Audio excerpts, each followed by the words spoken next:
no capítulo 3 do seu livro, diz que a língua pode dirigir, pode destruir e pode deleitar. A língua é como um freio e como um leme. A língua é como um fogo e como um veneno. E a língua é como uma fonte e como uma árvore frutífera.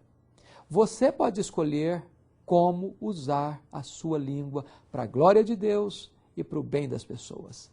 O programa de hoje vai tratar deste importante assunto e eu espero você, sua família e seus amigos para partilharmos juntos desta preciosa mensagem de Deus.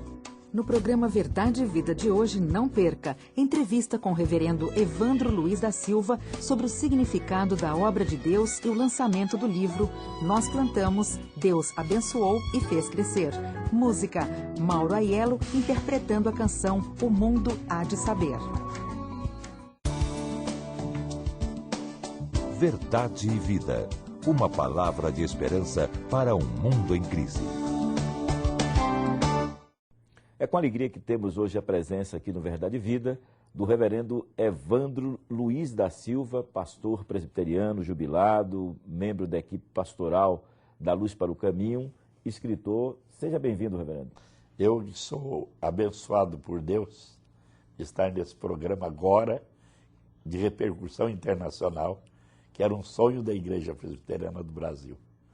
Estou às suas ordens. Reverendo Evandro, o senhor acaba de lançar o livro Nós Plantamos, Deus Abençoou e Fez Crescer. Qual o objetivo, reverendo, desse livro? Eu estou, num certo sentido, me respondendo a mim mesmo, porque quando você sai do seminário, você dá a impressão que você vai evangelizar o mundo inteiro e converter o mundo inteiro. Fomos para o Paraguai sem muito preparo de missão. Era um tempo atrás, 40 anos atrás. E lá a gente teve que bater de casa em casa, distribuir folheto, conversar com as pessoas, nos despir daquela indumentária de reverendo e passar a conversar com as pessoas sobre Jesus e a salvação. Então, me levou a escrever esse livro para mostrar para os meus colegas, especialmente os novos, que nós só plantamos, doutor Daniel. Quem faz a obra é Deus. Agora, podemos plantar porque o trabalho das nossas mãos não é em vão. Não é em vão. O senhor falou aí da sua estada no Paraguai, o senhor esteve ali no Paraguai, final da década de 60, início da década de 70, e o senhor ali plantou a Igreja do Paraguai. Como foi aquela plantação e como vai a Igreja Presbiteriana do Paraguai hoje? Eu confesso que no começo foi meio difícil. Mas eu tinha só uma coisa no coração, vontade de fazer o trabalho. Se eu soubesse o peso, a responsabilidade e tivesse analisado, talvez eu não tivesse nem ido. Mas fui com cara, coragem, coração colocado para fazer o trabalho e fui com vontade. Foi difícil o começo, muita perseguição, muita maldade, mas Deus foi nos dando capacidade, Deus foi nos abençoando. E até que houve a primeira conversão, foi exatamente de um feiticeiro que converteu-se. Nós batizamos ele, a esposa e 9 filhos de uma vez só. E os 2 primeiros pastores presbiterianos do Paraguai são os 2 filhos do feiticeiro que nós acabamos de criar. E hoje a igreja ali no Paraguai vai bem? A igreja, ela podia estar melhor, mas a ideia de a Igreja Presbiteriana dar tudo, isso atrapalhou um pouco. Porque nós tínhamos pensado assim, a Igreja Presbiteriana a cada ano tira um pouco do sustento e deixa o povo paraguaio aprender, sustentar a própria igreja. Demorou um pouco, mas agora eles acertaram. Hoje nós temos 6 igrejas, bastante pontos de pregação, um seminário e 3 escolas de ensino secular. Eu sei que a sua ênfase é uma ênfase missionária, mas o senhor é apaixonado também por crescimento da igreja. O que é que vai levar, ou o que é que tem levado a igreja a crescer tão pouco? Eu acho que o descomprometimento nosso, desculpe, doutor Daniel, mas nós somos meio folgados. e ainda falamos mal de quem vai na frente, fazendo o trabalho. Acho que falta mais a igreja presbiteriana em todo, sair fora e levar o que ela tem de bom, ela tem boa doutrina, ela tem bons líderes, levar isso lá fora para o povo, pregar a palavra de casa em casa, é isso que está precisando fazer, sermos mais agressivos um pouco, nós precisamos de agredir mais, falar de Cristo às pessoas toda hora, toda oportunidade, panfletar mais, distribuir mais literatura, mais oração, mais unção nesse trabalho. Está faltando fogo, eu acho. Fogo. Reverendo, eu queria que o senhor encerrasse essa entrevista nossa aqui, dando uma mensagem aos amigos telespectadores. Eu sei que o seu coração arde por evangelização, por missão, e gostaria que o senhor desse essa mensagem agora aos amigos telespectadores que nos ouvem, que não são presbiterianos, não são crentes, mas estão nos ouvindo e vendo. Eu gostaria de dar pelo menos 3 ideias para você. Não se aparte da Bíblia. Não leia só o Salmo 23 e o 91. Leia a Bíblia toda, primeira coisa. Segundo, muita vida de oração, de comunhão, com a própria família. Você tem que falar com a sua família, falar mais com ela. E depois de morto não adianta mais, é agora. E outra coisa é você investir mais na vida espiritual. Eu fico triste às vezes de ver uma criança com 6 pares de tênis e ele tem muita literatura, videogame, muita coisa, o menino vai para a igreja sem Bíblia. Eu acho que nós investimos muito pouco na parte espiritual com os nossos filhos e parentes. Eu acho que falta mais essa ação da igreja. Eu fico apaixonado mesmo. Muito obrigado, reverendo Evandro, pela sua presença aqui no Verdade e Vida. Nós vamos voltar numa outra oportunidade, porque eu sei que essa questão de evangelização é a paixão do seu coração, mas, por enquanto, nós vamos ouvir essa música e depois voltar com a mensagem da Palavra de Deus com o reverendo Hernandes Dias Lopes. Verdade e Vida. A Palavra de Cristo para uma vida melhor.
Eu quero conversar com você sobre o poder da língua. o poder da comunicação. Não há assunto mais solene, mais sério, mais grave do que este. A Bíblia chega a afirmar que a morte e a vida estão no poder da língua. Quem bem a utiliza, come do seu fruto.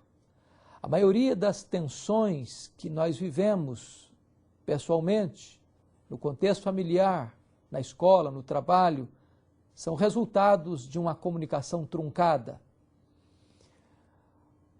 Eu estou seguro disso. Você já passou por dissabores, você já passou por situações dolorosas, porque você, num dado momento da sua vida, perdeu o controle emocional, falou o que não queria falar, falou da maneira que não queria falar, acabou agredindo as pessoas que você mais amava, e depois isso gerou uma série de constrangimentos para a sua vida. Eu estou certo de que você também já foi vítima de pessoas que dirigiram a você palavras duras, implacáveis, ferinas, envenenadas.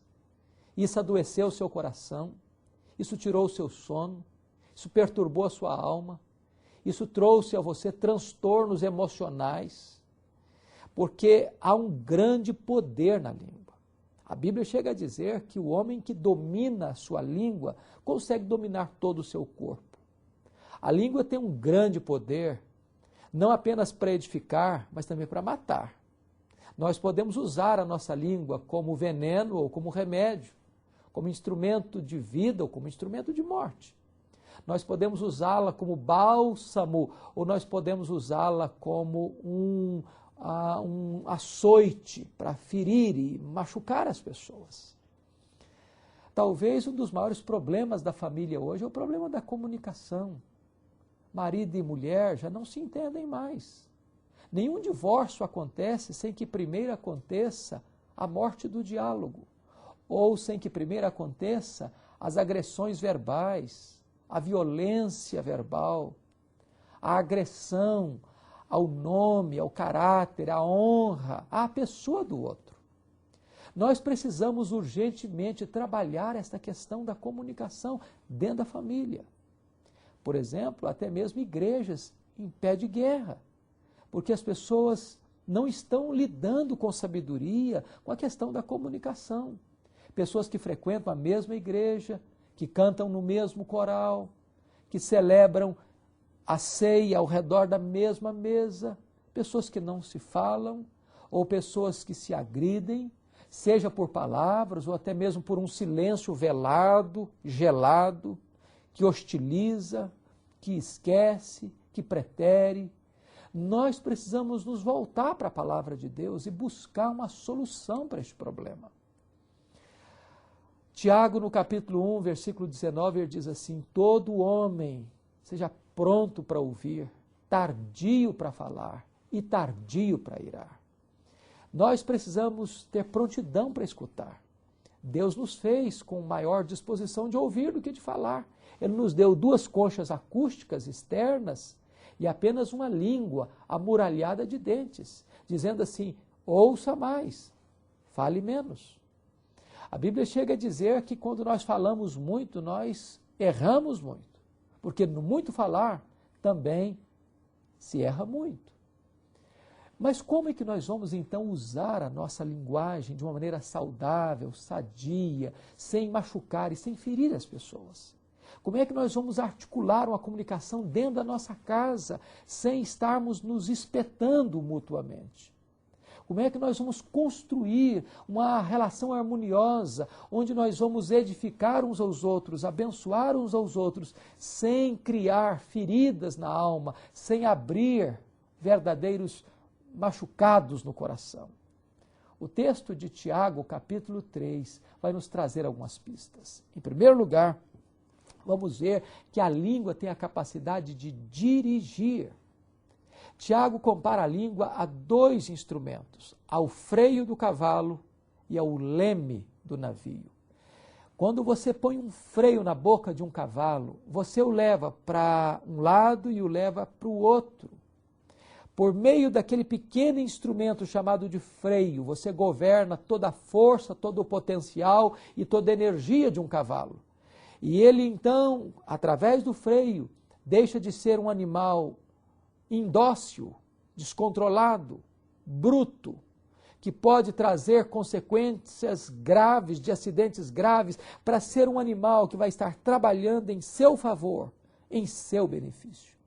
Quando você domina a sua língua, quando você controla a sua comunicação, você usa todo o seu potencial, todo o seu conhecimento, todas as suas emoções, todas as suas energias para a construção da vida e não para a construção da morte. Pense na figura do navio, andando pelos mares revoltos, singrando as águas profundas, fugindo aqui e ali, acolá dos rochedos submersos, dos icebergs da vida, e aquele pequeno leme é o instrumento que governa o navio, que direciona o navio e que o impede de espatifar-se nos rochedos, causando assim grandes tragédias, grandes prejuízos, grandes perdas, grandes mortes. A língua dirige. Se você domina a sua língua, se você tem controle, se você tem domínio próprio, se você é uma pessoa que reflete antes de falar, que pensa antes de falar, que é tardio no falar, então você vai conduzir a sua vida, você vai conduzir o seu casamento, você vai conduzir a sua família, você vai conduzir a educação de seus filhos, você vai conduzir o seu trabalho, a sua empresa, a própria igreja de Deus, de maneira segura, de maneira harmoniosa, de maneira abençoadora. A língua dirige. Preste atenção nisso. Mas há uma segunda coisa que Tiago menciona neste capítulo 3. Ele fala que a língua tem o poder de destruir. E agora ele compara a língua ao fogo e ao veneno. Note você que uma pequena fagulha pode incendiar toda uma floresta. Você risca um palito de fósforo e você pode, com aquela pequena chama que você assopra e ela se apaga, provocar um incêndio de proporções inimagináveis, desastrosas. Porque assim é a língua. Se você comentar um fato, por pequeno que seja, mas maledicente, mentiroso, que vai trazer contenda, que vai provocar rixa, que vai abrir ferida no coração das pessoas, isso vai se espalhando como um incêndio numa floresta. E depois que esse incêndio se alastra, não tem mais como evitar a sua progressão, não tem mais como contornar essa situação sem provocar grandes prejuízos e grandes estragos.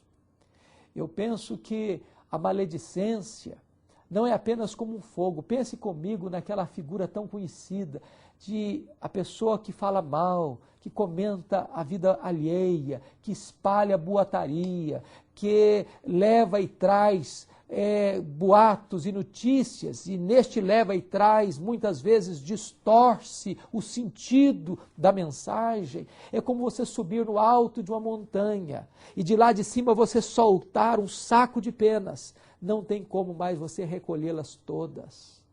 Este é o poder destruidor da língua. Nós precisamos ser cautelosos no que falar, no como falar, para quem falar, quando falar, com que motivação falar. A Bíblia diz que a nossa palavra não pode ser torpe, mas tem que ser verdadeira. A nossa palavra tem que ser oportuna. A nossa palavra precisa encontrar graça no ouvido daqueles que escutam. Ela tem que ter uma finalidade positiva, benfazeja, construtora. Sócrates dizia que nós devíamos passar tudo o que ouvimos por 3 peneiras. A primeira peneira, é verdade? A segunda peneira, eu estou falando com a pessoa certa? Terceira peneira, a minha motivação é positiva, vai ajudar, vai construir, vai abençoar? Se nós não filtrarmos o que nós falamos por essas 3 peneiras, nós vamos nos tornar instrumentos da maledicência. Nós vamos trazer situações constrangedoras e sermos canais de morte em vez de instrumentos de vida. A língua tem o poder de destruição, não apenas como fogo, mas como veneno. É como um veneno letal, mortal. A vida e a morte estão no poder da língua. Eu fico olhando, por exemplo, a cena que aconteceu com Saul e Davi.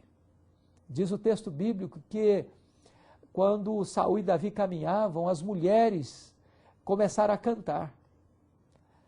Saul matou os seus milhares, Davi matou os seus 10 milhares. Esta canção em Israel perturbou de tal maneira a alma de Saul, que a partir dali, Saul adoeceu emocionalmente, transtornou a vida dele. E ele se tornou um rei insano, um rei louco, um rei possesso.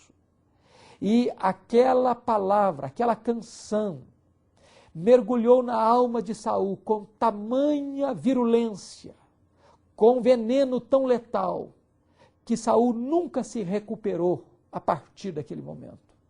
A vida dele começou de queda em queda, de deslize em deslize, de loucura em loucura, de tragédia em tragédia, até que este homem vai parar num centro de ocultismo, consultar uma médium espírita e acabar com a sua própria vida, enterrando a sua espada no seu próprio corpo.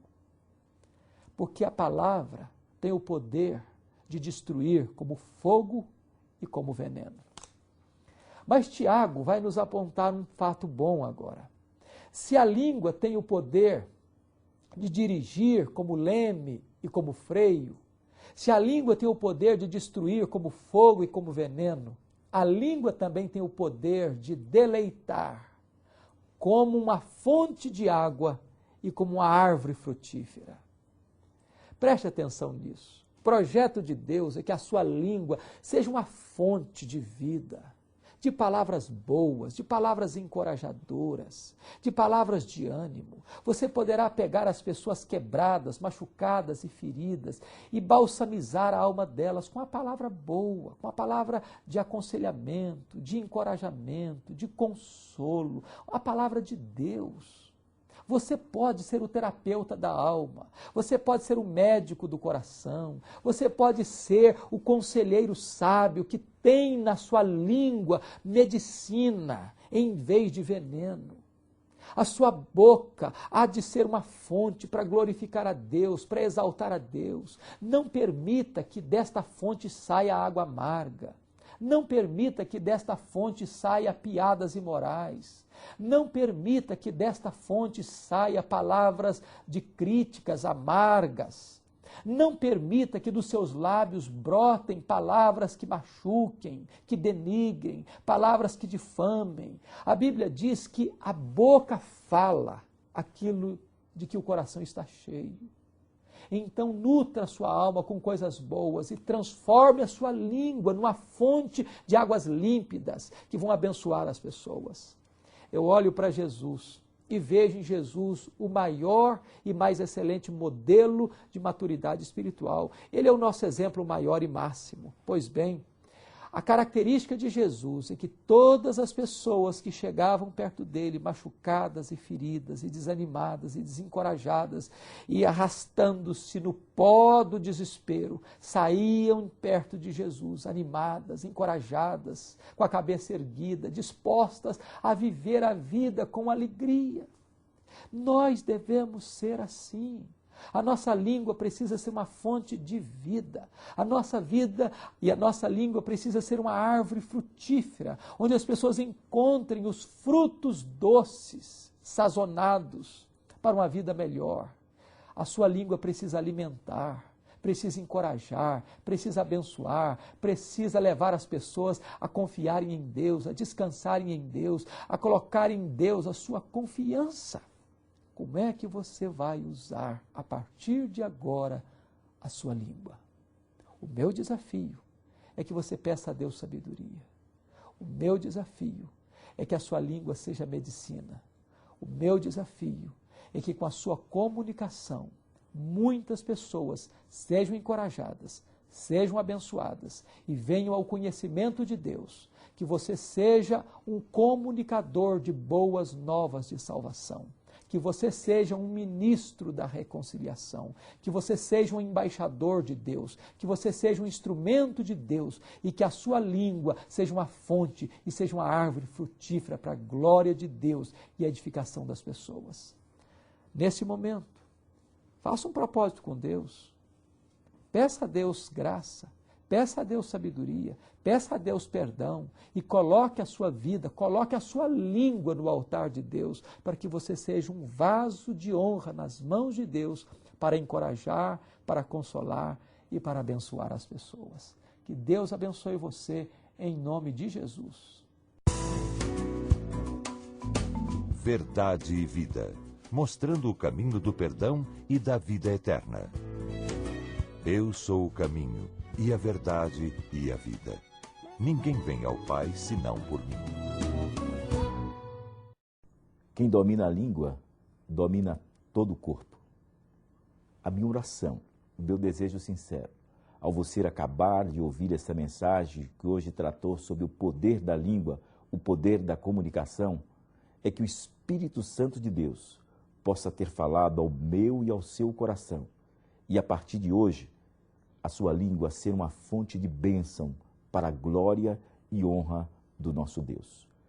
Agora mesmo, ligue para 0800 119 105 e solicite essa mensagem, o poder da língua, o poder da comunicação. Ligando 0800 119 105 e agora teremos o imenso prazer em disponibilizá-la tanto na mídia em DVD como na mídia em CD. Já se aproxima o Natal e você também pelo 0800 119 105 pode solicitar para presentear nesse Natal o DVD número 2 do programa Verdade e Vida. São 4 programas, bem como também você pode solicitar o CD Canções Congregacionais, do reverendo Itamar Bezerra, o CD da CNE. Ligue 0800 119 agora 105, tanto agora como durante toda a semana no horário comercial de segunda a sexta. Visite a igreja presbiteriana aí mais próxima da sua residência.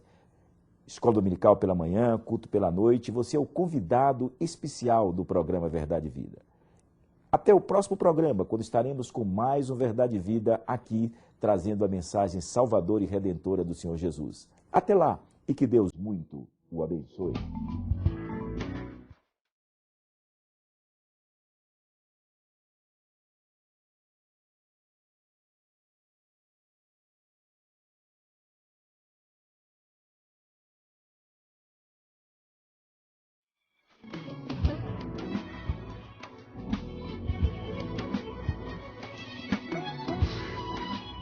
Verdade e Vida. Um programa da Igreja Presbiteriana do Brasil.